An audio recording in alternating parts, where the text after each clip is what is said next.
नमस्कार दर्शकों, आज मैं आपको सुनाने जा रही हूँ संकटा माता और सेठ के पुण्यदान की कहानी। बहुत पुरानी बात है। एक गांव में एक गरीब सेठ रहता था। आप कहेंगे कि जब सेठ है तो वह गरीब कैसे हुआ? बात यह है कि वह एक जमाने में बहुत धर्मात्मा था। उस समय उसने बहुत से पुण्य का काम किया था। उसने कई गौशालाएं बनवाए, गरीबों को खाना खिलाया, कई अनाथ आलय बनवाए और कई अच्छे अच्छे काम किए। समय गुजरता गया और एक दिन ऐसा आया कि उसका सारा धन खत्म हो गया। उस समय वहाँ के राजा ने ऐलान करवाया कि किसी व्यक्ति ने अपने जीवन में कोई भी पुण्य कर्म किए हो तो वह अपने पुण्य बताकर उसकी कीमत ले जा सकता है। यह बात जब सेठानी के कानों में पड़ी तो उसने सेठ जी से कहा, हमने तो कई पुण्य कर्म किए हैं, तुम भी राजा के पास जाकर अपने पुण्य बताकर रुपए ले आओ। सेठानी की बात मानकर सेठ राजा के पास जाने के लिए तैयार हो गया। सेठानी रास्ते के लिए 4 रोटी बनाकर बांध दी ताकि भूख लगने पर सेठ जी खा सके। सेठ जी रोटी लेकर महल की तरफ चल पड़े। गर्मी का मौसम था। चलते चलते दोपहर हो गई।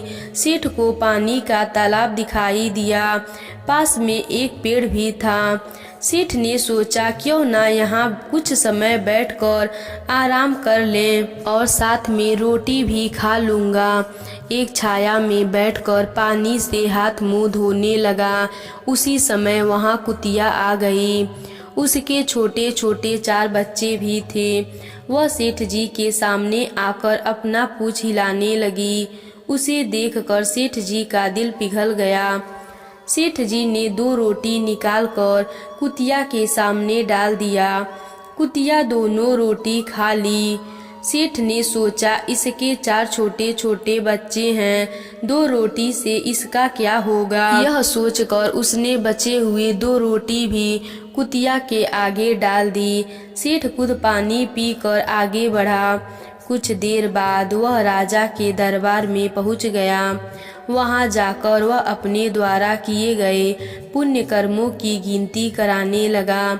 सेठ ने सभी कर्म विस्तार पूर्वक राजा को बता दिए और पुण्य का दाम लेने को कहा। राजा ने कहा, आपके इस पुण्य का कोई दाम नहीं मिलेगा। कोई और पुण्य किए हो तो बताओ, शायद उसका कोई दाम आपको मिल जाए। सेठ ने कहा, मेरे इतने पुण्य कर्मों का कोई फल नहीं है तो और कर्म को गिनवा कर मैं क्या करूँगा। मेरा यहाँ से चले जाना ही ठीक रहेगा। जब सेठ जाने लगा तो राजा ने आवाज लगाकर सेठ से कहा, कल भी आपने एक पुण्य का काम किया था, उसे आपने क्यों नहीं बताया।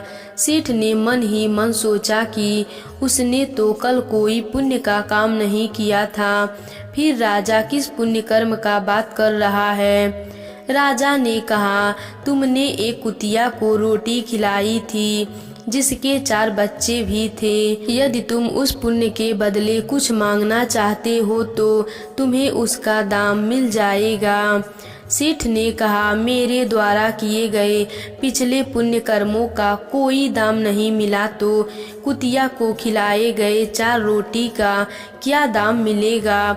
राजा ने कहा, सेठ तुमने जो पुण्य गिन कर बताए वह सब बेकार है। यदि तुम कर्म करके उसे सुना देते हो तो वह सभी कर्म बेकार हो जाते हैं, पर तुमने कल कुतिया को रोटी खिलाकर पुण्य किए और उसे भूल गए, वही असल पुण्य कर्म है। इसके बदले तुम चाहे राज भी मांग लो तो वह भी कम होगा।